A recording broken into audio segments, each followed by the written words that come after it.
Buenas tardes.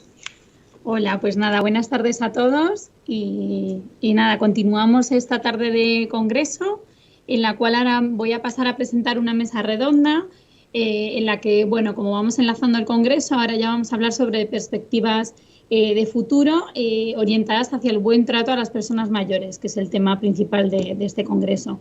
En esta mesa redonda vamos a contar con tres personas, tres expertos en distintas materias. En primer lugar, bueno, cuatro, lo que pasa que con tres ponencias. En la primera estarán Juan José Zacarés y Emilia Serra, ambos de la Universidad de Valencia. Después contaremos con el profesor Antonio Piñas, después los presentaré en más detalle. Y por último con el profesor Carlos Chiclana.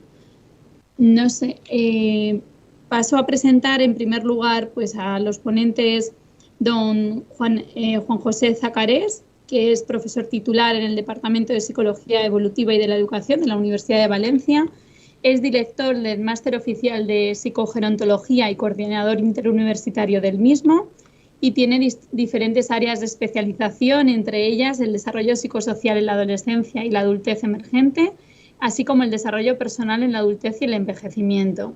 Forma parte del grupo de investigación en gerontología de la Universidad de Barcelona, desde el que ha participado en proyectos sobre generatividad en la vejez. Y junto a él está la profesora doctora Emilia Serra, que es catedrática, catedrática de Psicología del Desarrollo de la Universidad de Valencia también y es profesora honorífica del mismo. A ambos les doy, aparte de otro, pues mucho también, un largo currículum en el que ha colaborado pues, con estos temas, sobre todo de lo que nos van a hablar hoy, es del desarrollo de la generatividad en contextos residenciales, cuidadores y mayores creciendo juntos. Así que, bueno, les doy las gracias por estar con nosotros y les cedo la palabra para que puedan hacer su exposición. Gracias.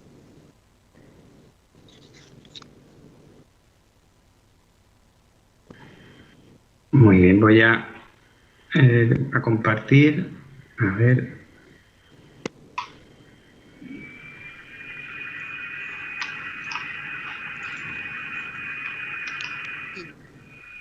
Buenas tardes a todos y a todas. Gracias a los organizadores, amigos de este excelente congreso. Como decía un compañero de los que me han antecedido, quizá los teloneros teníamos que ir antes, hablar una tarde en la que el profesor Zarik puede exponer ideas en las que uno o una se ve representado o en el propio razonamiento acerca de lo que va a decir por la tarde, a continuación, es verdaderamente un lujo. Bien, vamos a compartir esta presentación entre el profesor Juan José Zacarés y yo misma y va a ser una exposición muy sintética, puesto que disponemos entre los dos de 20 minutos. Sin embargo, afortunadamente, lo que aquí exponemos de forma muy sintética está desarrollado y entregado ya, con lo cual seguro que el compromiso ya se ha cubierto, en un capítulo de la publicación que va a salir a partir del Congreso. Por lo tanto, ahí estará tanto referencias bibliográficas como el desarrollo más completo de todo lo que vamos a abordar. Comienzo ya, después de hablar o recordar el título de nuestra ponencia, Desarrollo de la generatividad en contextos residenciales, cuidadores y mayores creciendo juntos. Los objetivos que nos hemos planteado en esta comunicación son 4. En primer lugar, se aborda el cuidado y buen trato, que como ven está puesto, diríamos gráficamente, como una sola palabra, porque es lo que estamos de alguna manera intentando que se adentre en el vocabulario de la psicología de en el cuidado de cualquier edad. el cuidado y buen trato en contextos residenciales desde una perspectiva concreta, que es la perspectiva del ciclo vital o llamada perspectiva de Lifespan. En segundo lugar, intentaremos analizar qué ha cambiado con la pandemia en la realidad de los mayores. Primero, hacemos en el escrito que hemos entregado una descripción de cómo son los mayores del siglo XXI en esta sociedad occidental y más concretamente en nuestro país. Y vamos a ver, a pesar de que conocemos bastante cómo son esos mayores, qué ha cambiado con la pandemia en esa realidad de los mayores. En tercer lugar, pretendemos identificar qué podemos haber aprendido para la intervención en contextos residenciales de estos cambios. Y en cuarto y último lugar, que va a ser un apartado amplio, puesto que es el núcleo transversal de nuestra comunicación, fundamentar la redefinición de las residencias como entornos generativos. Quiero empezar, antes de pasar a la siguiente diapositiva, diciendo que abordar el cuidado y buen trato en contextos residenciales desde la perspectiva del ciclo vital o Lifespan supone básicamente dos cosas en lo que a esta comunicación se refiere. En primer lugar, que desde esta perspectiva es necesario siempre una descripción y un análisis de lo que ha ocurrido para poder planificar una intervención optimizadora a nivel psicosocial y o comunitario. Esto es lo que nosotros planteamos como primera cuestión. No podemos hacer o utilizar los mensajes sociales, políticos, incluso acerca de qué es lo que habría que cambiar en los contextos residenciales en relación, en este caso, con el cuidado, si no hemos hecho un análisis previo de lo que ha acontecido. Y el segundo aspecto de esta perspectiva del ciclo vital es que esta considera que en el cambio que se produce, en este caso sería el cambio en los mayores, están influyendo una serie de factores normativos, de edad, históricos, no normativos, y en este caso la pandemia ha supuesto una influencia histórica, no esperable, no normativa, que quizá por eso pueda haber supuesto esta reflexión, afortunadamente, acerca de qué podemos hacer. Pasamos a la siguiente, Juanjo, por favor.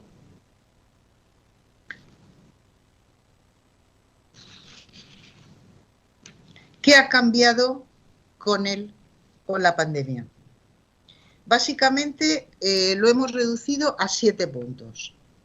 En primer lugar, algo de lo que se está hablando a lo largo de la tarde y concretamente ayer también se comentó, pero básicamente un mayor edadismo.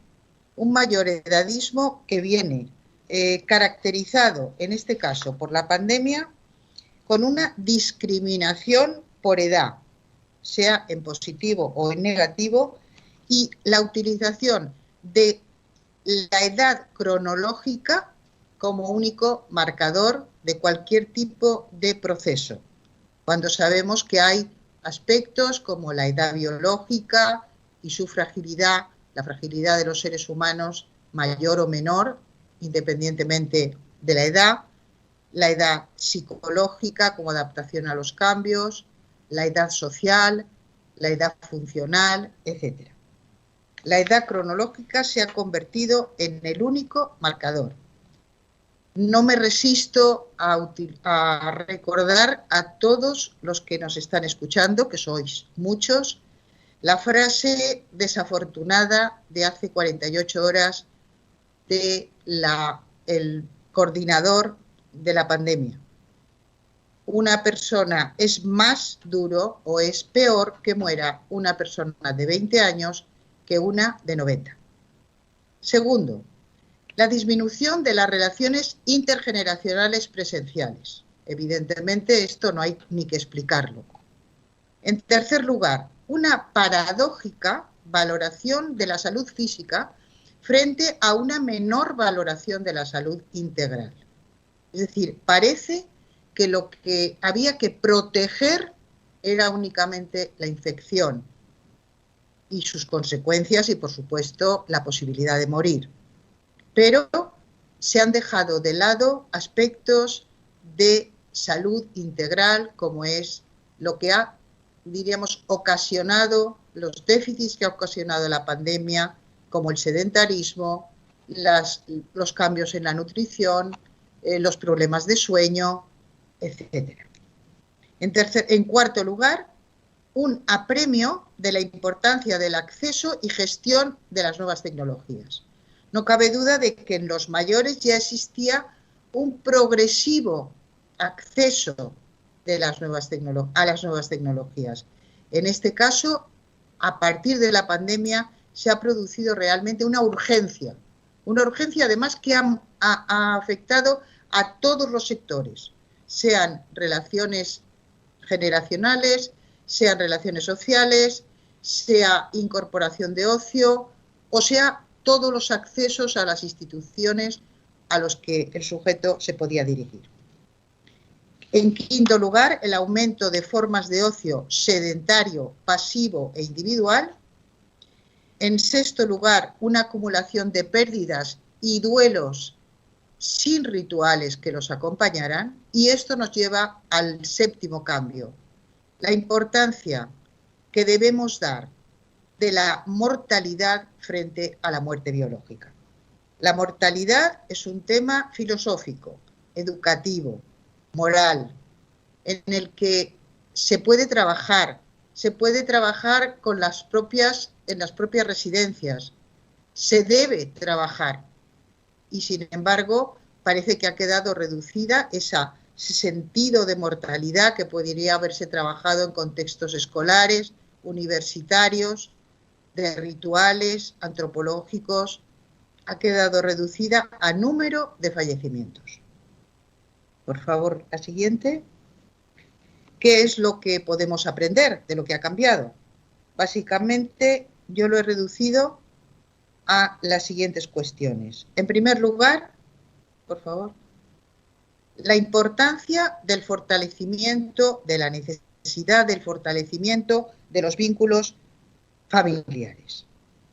Es decir, la centralidad del trabajo y las relaciones padres-hijos se han visto reducidas a las relaciones padres jóvenes o de mediana edad con sus hijos por el confinamiento, tiempo de casa, tiempo familiar, conciliación laboral, trabajo online, etc. Y sin embargo, se ha dejado o se ha puesto de manifiesto la dificultad de que los vínculos familiares no terminan en la relación padres jóvenes o de mediana edad e hijos, niños, sino que deben continuar en relación con los mayores, con los padres mayores. ¿Qué ha pasado con los padres mayores? ¿Necesariamente tenían que estar en una residencia con las condiciones en las que estaban? ¿Realmente no había en las familias necesidad de apoyarles, visitarles, incorporarse a su desarrollo en los contextos residenciales? En segundo lugar, hemos aprendido, creo yo, la importancia del buen trato sistémico.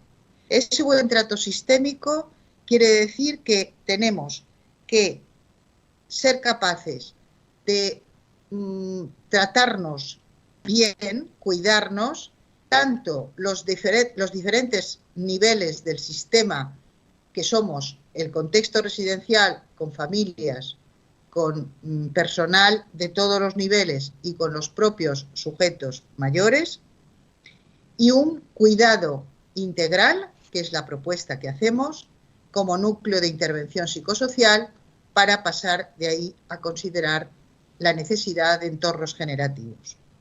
La necesidad del cuidado integral como núcleo de intervención psicosocial conlleva el que ese cambio debe incorporar lo que ha considerado un filósofo muy anciano ya, pero excepcionalmente lúcido, que es López Quintás. Les animo a que acudan a buscarlo a la red porque es muy activo en las redes, que considera que hay que tener en cuenta para cualquier análisis de la realidad 4 niveles. Nivel que tiene que ver con los objetos, ha hablado el profesor Zarik de los animales de compañía, de los muebles propios, de los ambientes estéticamente bellos, etcétera. La consideración de las personas con las que tratamos como un segundo nivel, el trabajo sobre valores más allá de lo que sería la propia relación cotidiana y, por último, aunque no menos importante, en la consideración del ser humano como un ser trascendente que trasciende a sí mismo y trasciende lo material. La trascendencia implica un abordaje real de las necesidades espirituales en los contextos residenciales. Por último, esto, y conlleva el paso a mi compañero, lo hemos integrado dentro de la necesidad de crear, a partir de este, diríamos, este concepto tan potente ericksoniano que es la generatividad, la necesidad de considerar los contextos residenciales como entornos generativos. Muchas gracias. Cuando quieras, vamos.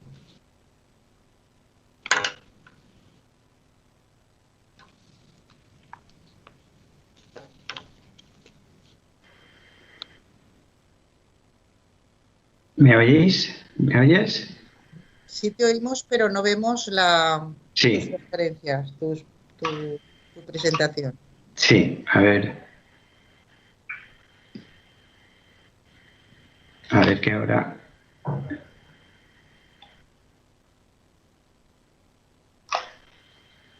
¿Ahora se ve? Sí, pero estamos en las mías, que hemos aprendido. Sí. Vale. Pues continúo, ¿de acuerdo? He pasado a la siguiente, ¿verdad? Sí. Muy bien, buenas tardes. Continúo con la presentación que ha hecho mi compañera Emilia Serrat, dentro de ese análisis del contexto actual y en ese marco del cuidado integral. Nos parece relevante introducir la dimensión generativa en el análisis de toda la dinámica interpersonal en los contextos residenciales. Sitúo brevemente en qué consiste esa dimensión generativa, puesto que es vital para el desarrollo adulto en cualquiera de sus momentos. La generatividad que introduce Erickson representa como desafío el combinar una motivación y un deseo y la implicación activa del propio yo para promover el bienestar de los demás, para el cuidado del otro distinto de mí, dejando además un legado positivo de uno mismo. Es verdad que este concepto de la generatividad surge prototípicamente como desafío en la mediana edad, pero cada vez está más claro que es relevante para toda la vida adulta, tanto en sus inicios como, por supuesto, como veremos ahora, durante la etapa de envejecimiento. Es señal de madurez psicosocial y está fuertemente asociada al bienestar psicológico. Lo que nos interesa en esta presentación es reflexionar en torno a cómo introducir esa generatividad y especialmente cómo seguir siendo generativos en el periodo de la vejez. Las personas adultas mayores, por su propio recorrido vital, tienen, diríamos, dos tipos ya de resultados generativos, ¿no? Por un lado, muestran una generatividad biográfica que representaría toda su generatividad lograda con todos sus esfuerzos a través de tareas parentales, participación comunitaria, cívica, cuidado, mentorazgo, productos y proyectos creativos. Esa generatividad lograda, biográfica, cristaliza en su historia de vida. y buena parte de esas historias de vida tienen que ver con esos esfuerzos generativos que relatan. Pero también las personas mayores tienen una generatividad propia, más abierta, que es la generatividad del adulto mayor y que realmente es el objeto de interés y de intervención desde los contextos residenciales. Una generatividad abierta y receptiva a todas las influencias del entorno para seguir promoviéndola en esta etapa de la vida. No voy a entrar en otras peculiaridades que tiene la generatividad en la vejez, pero evidentemente hay que tener en cuenta que ha de ser una generatividad más selectiva,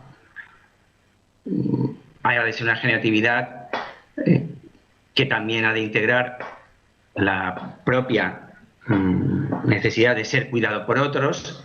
Es una generatividad que apoya la generatividad de las personas de mediana edad y es una generatividad sobre todo sensible a cómo está siendo acogida, valorada y respetada por el entorno. Realmente si no experimenta esa receptividad, la persona mayor puede abandonar más fácilmente esa generatividad propia.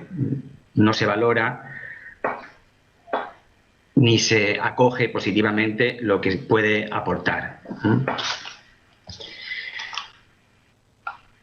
En el estudio de la generatividad, el modelo actual dominante es este modelo de McAdams, en donde se puede ver todo un recorrido desde aspectos más motivacionales, metas, acciones y resultados. No voy a entrar en los distintos componentes, solamente me voy a fijar un poquito más en dos de ellos.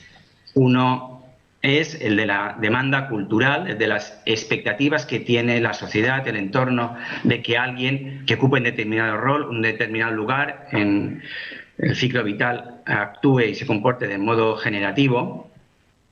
Esto va a ser muy importante, como veremos, en el caso de la generatividad en la vejez.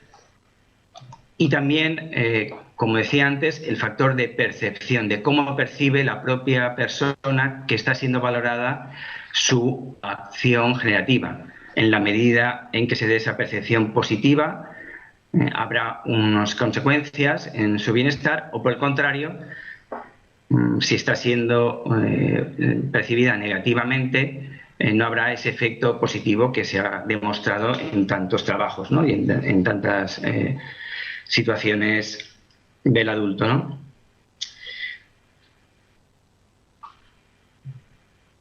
Me voy a fijar un poquito, como decía, en la demanda, en un trabajo que hicimos con mayores en la comunidad, que se realizaban distintas actividades de envejecimiento activo, en ocio, en universidades para mayores, como voluntarios. Les preguntábamos, en esta cuestión abierta, por esa cierta demanda percibida, ¿no?, cultural. La sociedad espera de los mayores, y fue nuestra sorpresa ver la enorme variedad de respuestas que encontramos, que se pudieron ordenar en distintos grados de generatividad, desde respuestas como la 1 o la 2, donde la generatividad era mínima, no creo que esperen nada, que ya debemos morirnos, o que no molestemos, simplemente que no seamos una carga, a unas respuestas que expresaban la máxima generatividad, mayores que sí que tenían esa expectativa de que podían seguir aportando y colaborar con el bienestar de la sociedad, ¿no? En medio habían algunas situaciones donde sobre todo los mayores expresaban que percibían que tenían que ser activos, que tenían que ser personas que se cuidasen a sí mismas, y ocasionalmente nombraban para ayudar a los más jóvenes. Sobre todo se referían a ayudar en el ámbito familiar. Bien, realmente, si esta es la demanda cultural que se percibía entre los mayores en la comunidad, podríamos preguntarnos qué demanda cultural hacia un comportamiento generativo tienen los mayores en la residencia.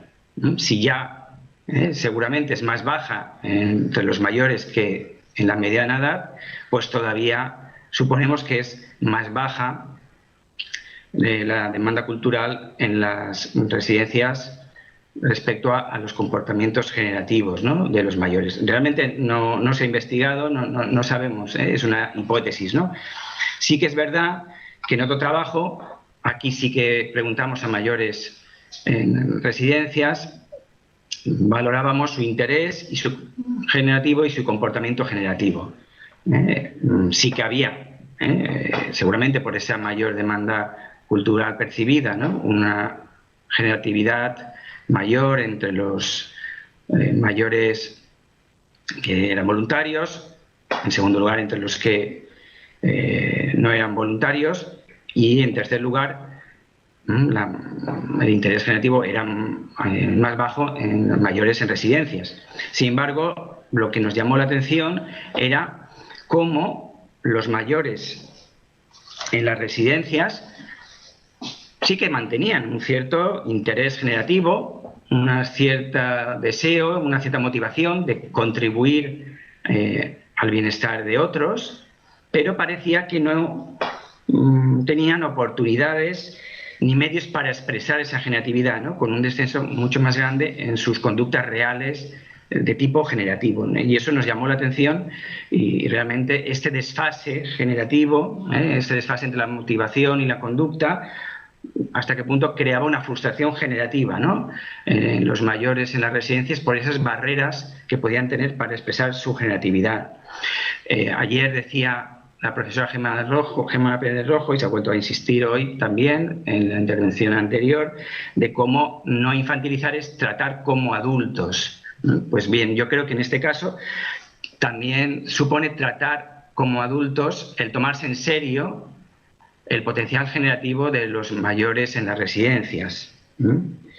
Tomárselo tan en serio como el de cualquier otra persona adulta, porque vemos los enormes beneficios para su desarrollo en todos los aspectos. Incluso podríamos conectarlo, ¿no?, con esos efectos neuroprotectores que va a tener, ¿no?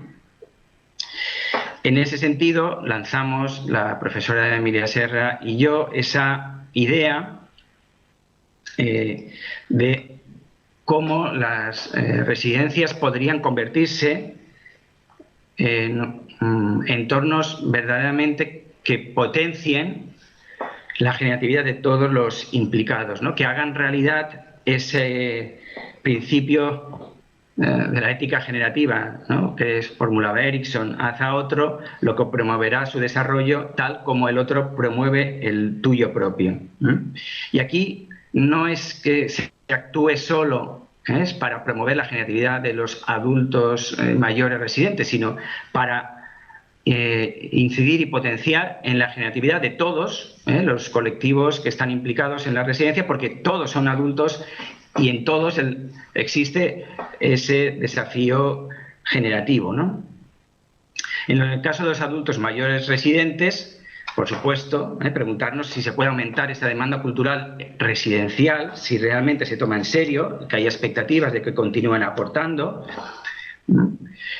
y que se revise si hay que crear nuevas oportunidades o espacios generativos para que los mayores expresen ese potencial, sea cual sea el grado de capacidades cognitivas que muestren. Es impresionante cómo ya van apareciendo trabajos observacionales y trabajos centrados también en la creación de historias de mayores con demencia para mostrar también, ¿no?, esa capacidad generativa que es compatible perfectamente con un declive cognitivo. Pueden seguir aportando cariño, preocupación, interés hacia los demás, ¿no?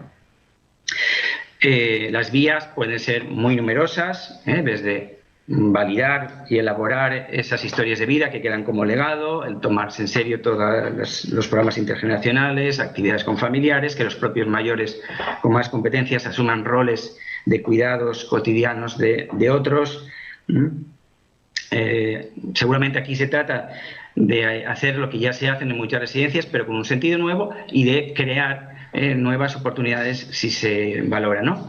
También Por supuesto, los profesionales cuidadores tienen aquí su lugar natural, donde ellos desarrollar su generatividad. Es un rol potencialmente generativo, y la generatividad, como se ha visto en los trabajos con profesores, es un factor de prevención del burnout que comentaba ayer el profesor Javier López. Por lo tanto, ¿cómo se tiene que desarrollar esa generatividad de los cuidadores, ¿no? Ahí apunto al rediseño de las propias tareas laborales.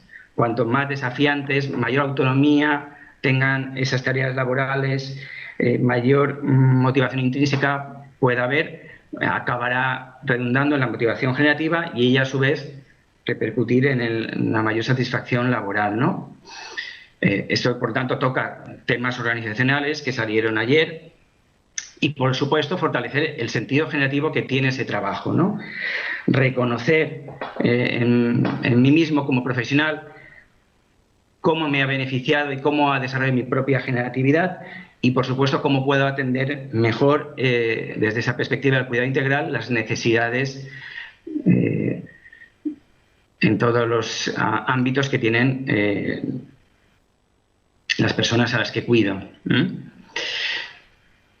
También podríamos incluso añadir que los profesionales cuidadores pueden fomentar la generatividad percibida de los propios familiares, porque esa es una de las ganancias que también tiene el cuidar a un familiar, ¿no? Y, por supuesto, en el caso de los familiares, el cuidado se convierte en un contexto de transmisión intergeneracional de valores importantes sobre lo que es el amor familiar, la vejez, el cuidado, especialmente para los miembros más jóvenes de las familias. Es, por tanto, una oportunidad también para los familiares para desarrollar ese clima generativo familiar que puede ser integrado dentro del ámbito residencial. En definitiva, el desafío que planteamos es cómo integrar en el contexto residencial esta especie de dimensión transversal que afectaría a toda la dinámica organizacional y relacional. A eso haría que el propio contexto residencial sea un entorno generativo, en sí mismo un recurso generativo para la propia comunidad y para todos los que participan en ella. Esto pues tiene una connotación de horizonte ideal, pero creo que también más necesario que nunca por lo que ha comentado antes la profesora Emilia Serra. Aquí nos jugamos mucho, nos jugamos cada uno de los que participan en el ámbito residencial, ¿no? Cuidando o siendo cuidado.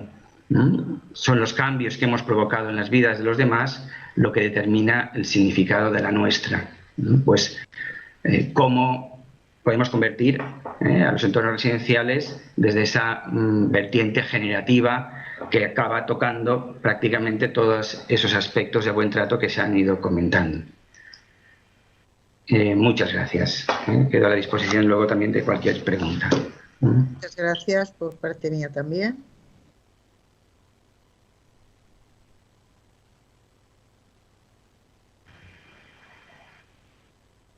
No tenía el micro, perdón. Muchísimas gracias, Emilia y Juan José. Pasamos a presentar al siguiente ponente para esta mesa redonda que va a hablar sobre... Sí, perdón.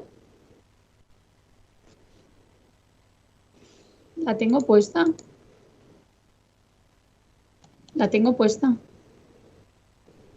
Ahora no salía. Bueno, muchísimas gracias, Emilia y Juan José. Paso a presentar al siguiente ponente, que es el profesor don Antonio Piñas Mesa, que es profesor adjunto de Antropología y Ética en nuestra universidad, en la Universidad CEU San Pablo, y en la Universitas Señoribus del CEU. También es miembro en el Instituto de Humanidades Ángel Ayala CEU. Es doctor en Filosofía y también es docente, miembro del Instituto Emmanuel Monel de Pensamiento Personalista. Colabora en el Consejo de Redacción de la colección Sinergia y de la revista Quién de Personalismo. Además es editor de libros como El humanismo médico en Gregorio Marañón en nuestra universidad, en el CEU San Pablo, y otro sobre la antropología médica de Pedro Laín, en el CEU Ediciones también.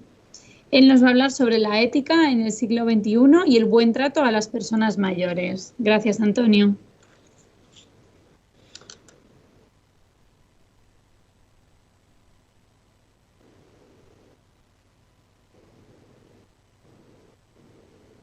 Gracias, Cristina, y perdón porque me he equivocado al subir la presentación. He pinchado, no tenía que pinchar, voy a subir el documento correcto. Un momento, por favor.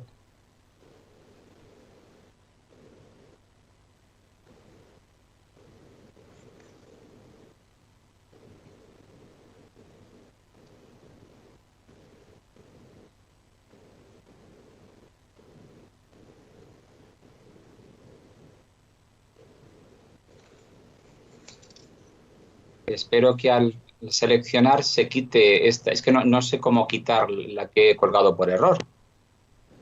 Como no se ve ninguna, yo creo que no importa. Pon la otra igual y ahora no se ve ninguna. No se ve ninguna. ¿No?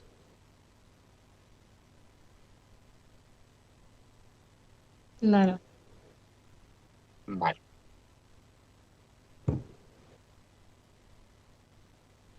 Gracias. Mejor. Vale. Pues vamos a ver. Doy a compartir.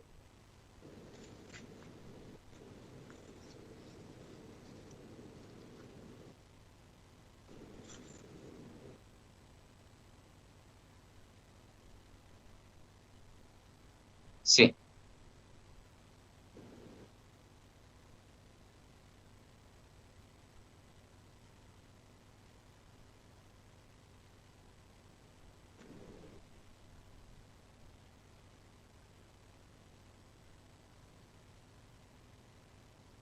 Pantalla.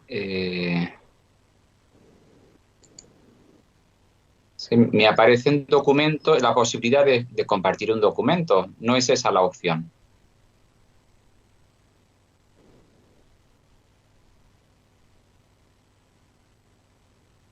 Vale, pero eso no es...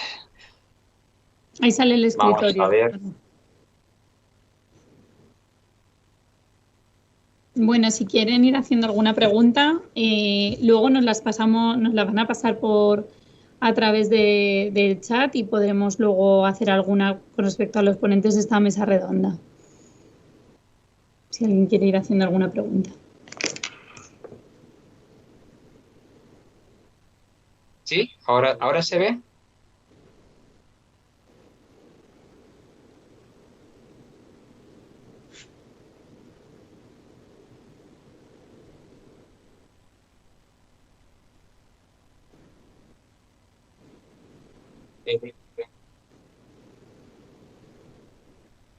Vale, gracias. Pues, Cristina, cuando me digas. Vale, pues cuando quieras, Antonio, ya te he presentado, así que puedes comenzar y así vamos ajustándonos al tiempo, que vamos un poco Vale. ajustados. Pero bueno. Muy bien. Pues nada, pues empiezo primero dando gracias por la invitación a participar en este congreso y sobre todo por haber abierto un espacio para la reflexión ética o la dimensión ética de este tema tan importante que es el buen trato hacia las personas mayores, concretamente en el ámbito de las instituciones.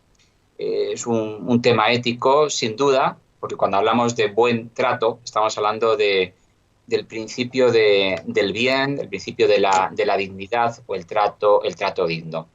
Yo he acotado la temática para revisar muy brevemente, porque el tiempo es escaso, qué cambios se han dado a lo largo de las últimas décadas del siglo XX y cuál es la realidad en el siglo XXI en relación con la ética en el trato o buen trato a las personas mayores. ¿Qué es lo que ha cambiado en el siglo XXI? Pues por destacar lo positivo, han aparecido nuevos derechos como fruto del avance de las éticas del cuidado. El maltrato se ha conceptualizado, por tanto se ha verbalizado y por tanto también se ha visibilizado. Gracias al esfuerzo desde los estudios de gerontología, desde el ámbito de la psicología, de la ética, se le ha puesto nombre y se permite reconocer e incluso cuando se puede reconocer también se puede denunciar, ¿no? Y en tercer lugar, en relación con esto, tenemos planes de acción, tenemos guías del buen trato, que sobre todo recogen valores, que esto es lo que nos interesa, que nos dedicamos a la ética y a la antropología, los valores que van a guiar la conducta, las buenas prácticas. Yo aquí he destacado, por coger un botón de muestra, cuatro ejemplos de guías o documentos que son fruto de una nueva cultura del buen trato al mayor, porque tenemos que hablar de una nueva cultura. En las últimas décadas, sin duda, esto hay que verlo y de una forma optimista, las cosas han cambiado. Hay una nueva sensibilidad, hay una nueva cultura que se concreta, se materializa en poder recurrir, encontrarnos con guías de buen trato a las personas mayores. Ahí tenemos, por ejemplo, la de la Sociedad Española de Gerontología, nuestras compañeras Gemma Pérez Rojo, las guías Cuenta Conmigo, o he puesto ahí como otro botón de muestra el decálogo de buen trato a las personas mayores de Cruz Roja. Pero esto es solamente un botón de muestra, porque hay diversidad de documentos que aglutinan valores que están guiando la conducta, no solamente de cuidadores, sino también de la familia, de las instituciones y de la sociedad en general. De modo que nos tenemos que felicitar porque han mejorado las cosas, pero aún hay mucho trabajo por hacer, como se está viendo en este congreso. Por destacar qué es lo que ha mejorado y sin ánimo de agotar, sin ánimo de ser exhaustivo, yo he seleccionado 4 aspectos. Primero, que hoy en día, cuando se habla del trato a la persona mayor, se está promocionando algo tan importante en ética como es la autonomía, sin caer en el tan denostado paternalismo. El mayor no es un niño, es una persona que si no tiene una demencia avanzada, aún tiene una gran autonomía, y si llega a estados de demencia o estados de degeneración o de estados neurodegenerativos, aún goza de intimidad, porque la pérdida de autonomía no significa pérdida de valor, pérdida de dignidad, sigue teniendo un mundo, sigue teniendo una dignidad. De modo que se ha promocionado la autonomía, se está promocionando la intimidad y se está promocionando el trabajo de habilidades mal llamadas blandas en el trato y en el cuidado. A nadie le extraña ya hablar de empatía, de escucha activa, de incentivar la paciencia de las personas que trabajan, conviven con la persona mayor. Y en cuarto lugar, por tanto, estamos ganando en un mayor grado de protección. Protección al mayor y también protección al cuidador, aunque no en la medida de satisfacción que desearíamos. Desde el punto de vista ético, en el siglo XXI decimos que se viene desarrollando una ética del cuidado. Esta ética del cuidado tenemos que entenderla dentro del paradigma de la humanización de la salud. Son 2 caras de una misma moneda. En la medida en que se ha humanizado el trato al paciente, se está también humanizando el trato a ese paciente o potencial paciente que es la persona mayor. De modo que se nos ha puesto socialmente en la clave de saber cuidar y de saber tratar. Desde la educación, aquí tenemos uno de los lugares más importantes para trabajar el buen trato al mayor, desde el ámbito de la educación. Ahí se deben de trabajar esas competencias blandas. Ahí se tienen que trabajar los valores para que la persona mayor esté integrada y como nos estaban comentando en la mesa anterior, se siga generando esa generatividad, poner en valor a la persona mayor que aún tiene mucho que aportar. Pero para conseguir ese escenario tenemos que adquirir una nueva sensibilidad, hay que sensibilizar a las nuevas generaciones y a toda una sociedad, La ética del cuidado se centra en tres aspectos, como conocemos, que son el autocuidado, desde ahí se transita al cuidado al otro y desde ahí también transitamos al cuidado del ecosistema. Cuando hablamos del trato al mayor, estaríamos hablando del segundo pilar, que es el cuidado al otro. Y aquí es donde hemos de seguir trabajando. El siglo XXI va a ser el siglo de la ética de la vulnerabilidad junto con la ética del cuidado. Esta ética de la vulnerabilidad nos debe poner en la clave de hacernos cargo del otro. Frente a los enfoques más individualistas, frente al enfoque del cada uno a lo suyo, tenemos que recordar que somos seres sociales y en tanto que seres sociales debemos ser integrativos más que marginar. Esto es lo que ha venido ocurriendo, sobre todo con las personas mayores. El hecho de la soledad, la epidemia de la soledad, tiene mucho que ver con una mentalidad, que es la mentalidad del descarte. El problema del edadismo genera mucha soledad. Pues hoy en día podemos ser optimistas porque se abre un nuevo horizonte, que mediante la ética del cuidado estamos llegando a un enfoque de la vulnerabilidad y, por tanto, una ética de la vulnerabilidad que nos puede ayudar como sociedad a vivir desde esa visión del poner en valor al otro que no puede y que me necesita. Pero esto se tiene que trabajar socialmente, no solamente desde un enfoque político, del que luego hablaré, sino sobre todo desde el ámbito de una educación que genere nueva mentalidad y una mentalidad que vaya en esa línea de soy responsable de lo que le pasa al otro, desde el ámbito social, desde el ámbito familiar, en general. Esa debe ser la nueva mentalidad si queremos que el buen trato al mayor sea algo integrado culturalmente. Pero si queremos seguir con otro paradigma, que es el paradigma del descarte, no tenemos que hacer ningún cambio.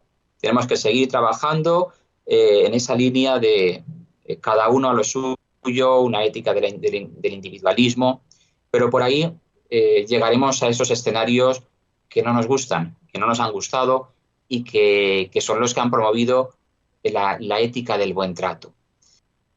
¿Qué podemos conseguir con este enfoque de la ética de la vulnerabilidad?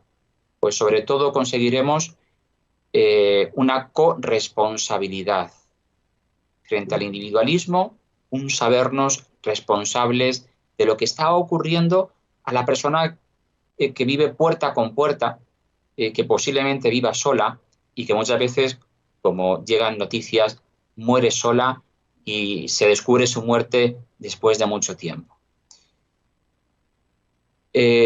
Por otro lado, ¿qué podemos conseguir con este enfoque? Podemos conseguir integrar y podemos conseguir bien tratar a la persona en situación de vulnerabilidad. Cuidar o tratar son cosas distintas. Lo exigible, incluso desde un punto de vista legal, es el bien tratar al otro. Cuidar, solicitar que alguien nos cuide, es algo accidental en la vida, algo que puede llegarnos, una necesidad que podemos tener, pero lo que desde el punto de vista ético y legal es exigible es que haya una actitud de buen trato, descartando el edadismo, descartando la marginación y descartando todas aquellas actitudes que generan soledad y generan dolor a nuestros mayores. Antes nos comentaba Cristina, bueno, no vamos a hablar de política. Yo sí tengo que hablar de política, pero no podemos hablar de política sin hablar antes de lo que hemos ya hablado. La educación de la sociedad, la educación de una sensibilidad social. Los políticos no nos llueven del cielo, igual que las personas que se dedican a la asistencia, las personas mayores no llueven del cielo. Tanto los políticos como los cuidadores son hijos de nuestra sociedad. Y los hijos de los mayores son fruto de una sociedad. De modo que cuando alguien llega a la política o cuando alguien llega a una actividad del cuidado, llega con una mentalidad, llega con una sensibilidad que se ha trabajado en la escuela y que se ha trabajado socialmente. Tenemos que promover una ética del cuidado, es tanto como promover una sensibilidad, unos valores que permitan que cuando lleguemos a nuestra profesión de cuidadores o cuando tengamos que desarrollar políticas, tengamos ya esa sensibilidad. No sé si se entiende la idea, las cosas no se pueden empezar por el tejado. Los cuidadores que maltratan han pasado por un proceso educativo. No sabemos cómo han llegado ahí, sí lo sabemos. Han tenido un proceso formativo. Se les ha formado en valores, se les ha formado en empatía, se les ha formado en el buen trato. Hoy suponemos que sí, pero para eso ha habido que hacer un gran trabajo. Si queremos que los cuidadores del futuro trabajen en clave de humanización y trabajen en clave de buen trato, esto no nos va a llover del cielo. Esto depende de programas educativos, desde la educación primaria, secundaria y, cómo no, la formación profesional y universitaria, en la que el futuro profesional del cuidado no abandone las aulas sin haber escuchado hablar de humanización y haber puesto en práctica habilidades de humanización. Con respecto a nuestros políticos, no puede haber políticas del cuidado si los políticos que se encargan del gobierno no están en clave de cuidado y en clave de humanización. Que sean las políticas del cuidado es algo que está definido, no es algo que esté por inventar, pero sobre el papel esto quedará muy bonito si al mismo tiempo no existe esa sensibilidad. Voy acabando, me quedan 5 minutos. Sin duda que las políticas del cuidado han progresado, pero hoy siguen siendo deficitarias. Esto es un hecho. Los expertos en maltrato a la persona mayor nos dicen que hay aspectos estructurales que pueden ser indicativos del maltrato. Por ejemplo, la escasez de políticas y recursos sociales para permanecer en el domicilio.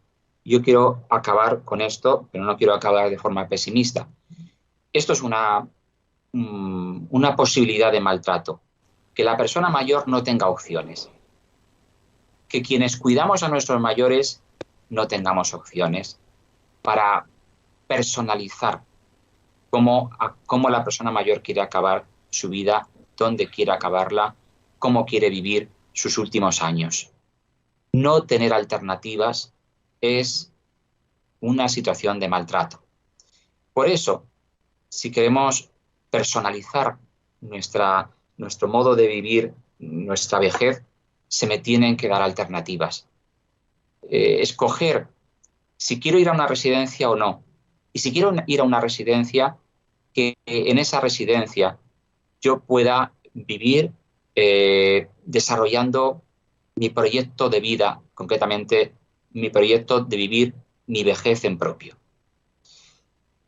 Tanto las personas que ahora mismo tenemos a nuestros mayores y nos vemos en la tesitura de decir qué hacer con nuestros mayores y cómo ayudar a nuestros mayores, nos vemos con la ausencia de estas políticas de cuidado que no sean las deficitarias políticas del cuidado que tenemos. Esto atenta contra nuestros mayores. Esto atenta contra nuestros mayores porque no pueden elegir dónde y cómo vivir su vejez. Y esto es un problema que quiero acabar con una palabra positiva. Esto se puede atajar y en este congreso se han hablado se ha hablado de muchísimas soluciones que ya son realidades para que el hecho de tener que elegir irme de mi casa para vivir en una residencia no sea la única alternativa, y que si la alternativa es esa, yo pueda vivir en un entorno agradable, sensible, donde no tenga un trato estandarizado, sino un trato personalizado. Esta debe ser la clave que nos exige un arte del cuidado y una sensibilidad del cuidado. Un trato personalizado, un trato centrado en el paciente. Esto no solamente son palabras bonitas, sino que tiene que ser algo que se concrete en la educación, en las técnicas y en las políticas del cuidado. Dejar sin opción es una forma de maltrato, mientras que si desarrollamos una creatividad que genere nuevas alternativas, y de ello se ha hablado en este congreso, estaremos humanizando y disminuyendo esas posibilidades de maltrato. Desde la perspectiva de los que tenemos personas mayores y que tenemos que tomar a veces serias decisiones, necesitamos alternativas, porque de lo contrario vemos el sufrimiento de nuestras personas mayores a las que no les hemos podido ofrecer otra alternativa. Quiero acabar con una sugerencia bibliográfica, una obra del año pasado, escrita por una autora llamada Margarita Saldaña. El texto se llama Cuidar, relato de una aventura. Es una narración en la que habla una persona que no tiene conocimientos técnicos del cuidado, pero que durante 3 años cuidó a una persona con una enfermedad neurodegenerativa. En la obra se habla de esa creatividad, esa estética y esa sensibilidad y ese aprender con el mayor cómo el mayor quiere ser cuidado. Y por ello acabo con una frase que está recogida en este libro y una frase de la autora. Corremos el riesgo de olvidar que en esta fase esencial para toda persona, que es el final de la vida, ningún confort material podrá sustituir jamás la presencia, el vínculo y el afecto. Necesitamos una ética del cuidado, unas políticas del cuidado que hagan real que nuestros mayores puedan elegir y puedan vivir sus últimos años como desean vivirlos, libremente, con autonomía y viviendo en las mejores condiciones posibles. Un proyecto de envejecer que sea posible y que no se me imponga dónde debo envejecer y el trato que voy a recibir. Muchas gracias por la escucha. Muchas gracias, Antonio, por tu presentación y hablarnos sobre estos temas y traer también la ética, que es muy necesaria para poder enfocar bien pues todo este buen trato, ¿no? Y paso por último a presentar al último ponente de esta mesa redonda, para ir rápido ya que vamos un poco mal de tiempo, que es el profesor, es psiquiatra, médico, Carlos Chiclana, que nos va a hablar sobre afectividad y sexualidad en el entorno residencial. Es doctor en medicina, profesor de psicopatología en esta universidad, CEU San Pablo, doctor, es psiquiatra por la Universidad de Navarra, especialista en psicoterapia, y ha trabajado pues con numerosas asociaciones, sobre todo pues españolas, también internacionales. También imparte clases y cursos de posgrado en la Universidad de Navarra, en la Universidad Cardenal Cisneros, en la Universidad Católica de Murcia, y ha trabajado en el Centro Médico Psicosomático de Sevilla y en la Clínica de la Universidad de Navarra. Además es presidente de la Asociación de Psicoterapia Cognitivo-Analítica en España y miembro de varias sociedades científicas como la Sociedad Española de Psicoterapia, la Sociedad Española de Medicina Psicosomática y World Association for Sexual Health, que es más o menos pues el tema que sobre todo va a tratar aquí, hablando sobre personas mayores. Gracias, Carlos, por estar con nosotros esta tarde en el Congreso. Muchas gracias, Cristina, y mucha ilusión de estar aquí con todos y poder aportar algo de formación e información sobre este aspecto, que me parece que es de mucho interés y que integra muy bien con lo que acaba de decir el doctor Piñas, del vínculo, el afecto, la presencia. Porque sí, con una perspectiva amplia podemos considerar pues, la vivencia de la sexualidad y de la experiencia erótica como la integración de diversas dimensiones que van a facilitar un espacio psicológico compartido, con la presencia de la corporalidad de dos personas, la respuesta sensible, los cuidados, la vinculación afectiva, la capacidad de abandono en el otro, la mentalización, la empatía, el bienestar, la reciprocidad, la sensibilidad. O sea que vale la pena que entendamos lo afectivo sexual de una manera amplia, con una mente y una perspectiva grande, de forma que están presentes distintas dimensiones, como la biología, y con todo su funcionamiento hormonal, neurológico, los demás aparatos implicados, los cuidados que se establecen en esa diada relacional, el estilo de apego que condiciona el modo en el que nos acercamos a la otra persona, la vinculación y el compromiso que pretendes con esa relación. También, claro, las experiencias previas que ha habido en la vida de la persona o la ausencia de ellas, la capacidad que tiene de exploración propia del impulso sexual y la formación en sus distintas variables, ¿no? Pues sí, sexual, intelectual, humana, académica, moral, religiosa. De manera que esto lo podríamos aplicar en cualquier edad. O sea, todo esto está presente también en las personas mayores.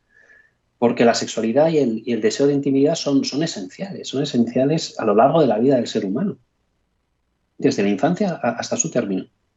Y la realidad, con los datos que hay en las investigaciones, es que más de la mitad de los adultos mayores se mantienen sexualmente activos.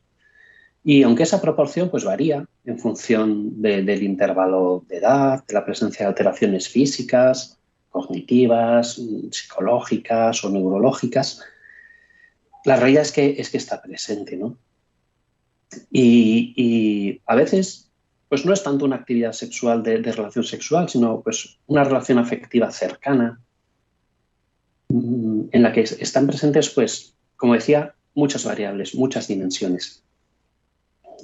Y a lo mejor quizá antes que una pareja con la cual mantener relaciones sexuales, pues se busca algo más de cercanía, ¿no? O sea que mantener una sexualidad activa, que esto es otro dato que está muy claro en las investigaciones, se ha relacionado con una mejor calidad de vida, con un mayor bienestar general, tanto físico como mental.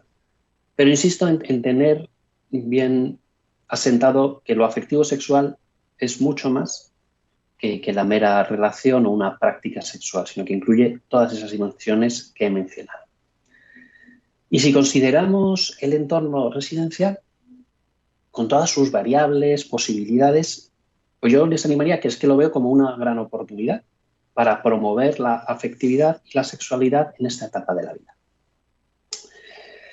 ¿Por qué? Pues porque son centros especializados, con equipos multidisciplinares, con formación, que quieren hacer las cosas bien, que quieren servir, que quieren ayudar, que quieren promocionar, que quieren generar. Porque es una población que está interesada en la sexualidad y además que la promoción de esa sexualidad favorece su salud y porque se previene, si se atiende, problemas que pueden aparecer. De manera que como centros especializados, pues parece lógico, ¿no? que en este marco sanitario se busque la mayor funcionalidad posible de cada persona, que se pueda facilitar también el desarrollo personal de la vida afectiva y sexual de cada residente, obligándoles, ¿no? Hombre, de acuerdo a su trayectoria de vida y a su proyecto de vida actual. O sea, como decía el doctor Piñas, de manera personalizada. Y como decían los anteriores ponentes, con generatividad. Claro, es posible que los profesionales directivos, o el equipo médico, el equipo asistencial, social, pues a lo mejor no tengan en cuenta la sexualidad, porque dices, anda que no tengo cosas antes, ¿no? Anda que no tengo prioridades antes que esto, pero vale la pena quizá invertir en formación y en tener instrumentos específicos. Esto también son resultados de estudios, o sea que a más formación de los profesionales y cuando se utilizan instrumentos específicos, pues se puede trabajar mejor. Pero decíamos que en segundo lugar, que es que la sexualidad interesa a las personas mayores. y promociona su salud. Y más de la mitad de las personas mayores siguen manteniendo relaciones. Pero también otras conductas que quizás son más atractivas en esos momentos por las limitaciones, como abrazos, cogerse de la mano, miradas, conversaciones íntimas, caricias y conversaciones sobre temas sexuales también. Y en las residencias, pues, bueno, podría verse mermada por pues, limitaciones de espacio, de contexto, de privacidad, algunas actitudes negativas de los profesionales, falta de intimidad que pueda haber o falta de comunicación sobre sexualidad o la normativa de algunas instituciones en particular. Y claro, cuando se atiende al desarrollo afectivo y sexual de las personas mayores, se observa un impacto positivo. Esto es lo interesante, principalmente en 3 aspectos, que es la expresión sexual, la comunicación, también de problemas sexuales, y se asocia como consecuencia, claro, a una mayor estima, bienestar social, sexual, psicológico, mayor intimidad, prevención de infecciones de transmisión sexual, incremento en el placer y mejor calidad de vida. Pero claro, se ha descrito también en distintos estudios pues que el deseo, las barreras que puede haber y las estrategias para solventar esas barreras, pues son 3 factores que inciden en particular ante cómo atender lo afectivo sexual en las residencias. El deseo en cuanto a la posibilidad de manifestar ese anhelo de intimidad, a veces en forma de bromas, coqueteo, pedir a los trabajadores que les sitúen cerca de otra persona. Pero claro, también ante esas barreras que hemos visto, pues vale la pena desarrollar estrategias para superar esas dificultades y limitaciones, pues que pueden ser contextuales, de falta de intimidad, de privacidad, de falta de educación sexual, de discriminación de minorías sexuales o de negación por parte de los profesionales de esta realidad, pues con excusas, justificaciones, eso, rechazo, falta de tiempo, no es prioritario. De manera que también, como veíamos en cuarto lugar, que se pueden prevenir situaciones problemáticas. Todo aquel que ha trabajado en residencias, pues se habrá encontrado con situaciones problemáticas. Entre los residentes, de los residentes hacia los trabajadores, de los trabajadores hacia los residentes. Y claro, uno de los factores asociados a esta problemática a veces es esa hipersexualidad que se puede dar en algunas demencias o en algunas patologías neurológicas, con conductas de desinhibición. Y ante estas conductas que pueden ser más médicas o ante otras que pueden tener un factor más psicológico o de alteración de la personalidad o de cosas mal hechas, pues claro, los profesionales a veces pueden experimentar sentimientos pues, de ira, vergüenza, impotencia, rechazo. Y ante esto, pues ha habido también estudios que se ve que hay 4 posibles métodos de atender esto. Uno sería, pues bueno, sin más estar en guardia, protección reactiva, cuando ocurra algo actuamos, sin más reforzar a los profesionales, o el cuarto, que sería el más interesante y el que ha mostrado más eficacia y más eficiencia, que es la protección proactiva. Este es el más adaptativo, porque tiene en cuenta que las personas mayores siguen activas sexualmente y afectivamente y lo perciben como algo sano y forman en ello a los profesionales, de forma que se interviene antes y se previene. Y como habéis visto, pues tanto hacia los profesionales como hacia los residentes, la formación es importante. Y podríamos coger alguno de estos modelos de educación sexual, que lo mismo son aplicables también a muchas edades. ¿Cuál es en principio el más beneficioso? Pues el que sale abajo del todo, el integrador centrado en la persona.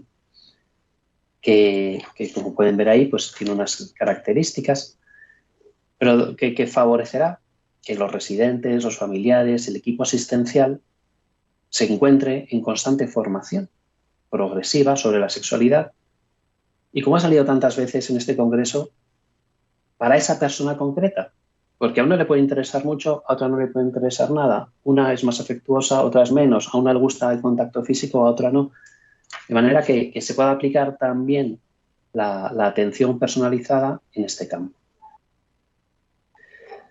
Así, pues el diseño de planes de intervención en las residencias con el objetivo de facilitar la vida sexual afectiva, insisto, con ese modelo amplio de los adultos mayores, pues va a repercutir en una mejor calidad de vida. Y sí, pues será necesario también atender algunas cuestiones específicas. Pues, considerar que es algo beneficioso, que interesa también en esa edad, tanto a varones como a mujeres, para que no haya ese sesgo por sexo o por género. Y a la vez, Perdón. teniendo en cuenta que... Sí. Carlos, perdona un momento. ¿Estás pasando de presentación con diapositivas o no? Sí, claro, desde el principio. Vale, pues es que no se ve, por eso te pregunto, por eso te lo estaba diciendo. Claro, pues os habéis perdido todo. No, yo sí lo he visto, ¿eh? El paso de diapositivas sí que... A ver si se soluciona. Ahora vemos la primera diapositiva, entiendo. Antonio, ¿tú ves lo mismo? No, yo veo la de integrador centrado en la persona. Carlos, ¿esa es la que estás presentando? Sí, que es la penúltima, claro, ya solo quedan las conclusiones. Sí, es la que yo estoy viendo.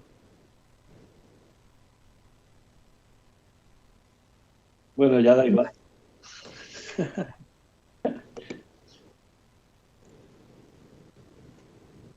A ver si sale. Bueno, que como dice Carlos, si ya está haciendo sus conclusiones, pues...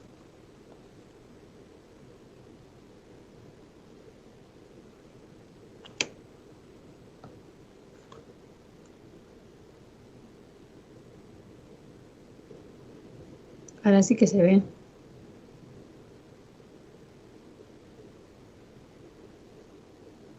Muy bien, pues bueno, nada, Carlos, pues paso a las conclusiones. Si no, continúa, efectivamente, gracias.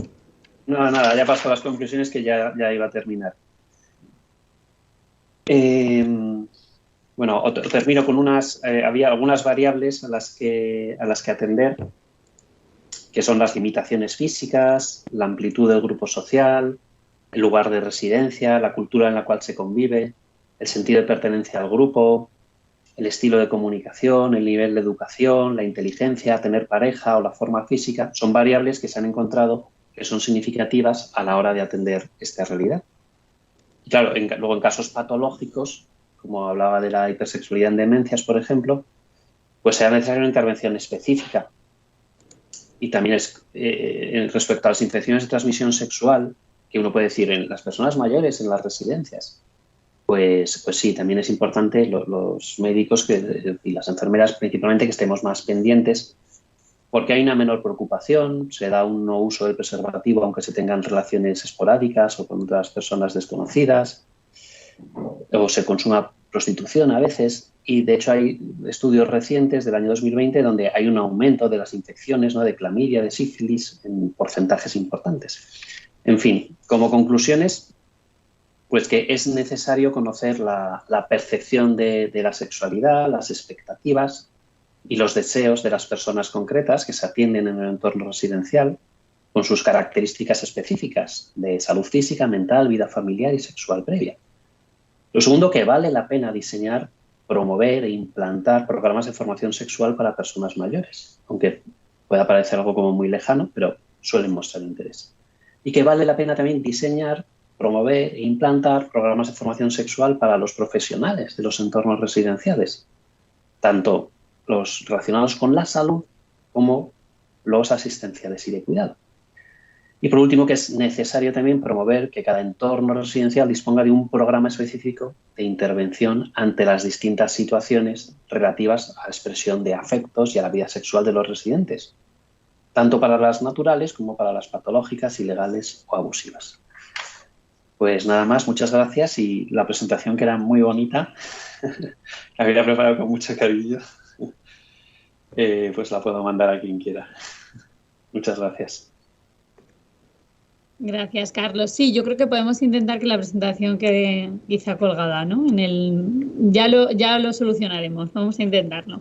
Muy bien, pues como vamos, al final se nos ha ido un poco el tiempo, no va a haber tiempo en esta sesión para preguntas, ya lo lamento porque había alguna pregunta interesante, y vamos a pasar directamente a presentar las comunicaciones de este día del Congreso, de esta tarde.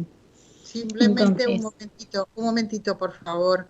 Sí que quisiera decirte, Carlos, que al menos los ponentes hemos visto perfectamente la exposición, y enhorabuena. Muchas gracias. Ha sido una pena porque, claro, no sé cómo nos han dado antes, pero realmente la exposición es una maravilla y los ponentes hemos tenido la fortuna de verla perfectamente y de seguirte. Enhorabuena. Muchas gracias, Emilia. Gracias. Gracias a ti.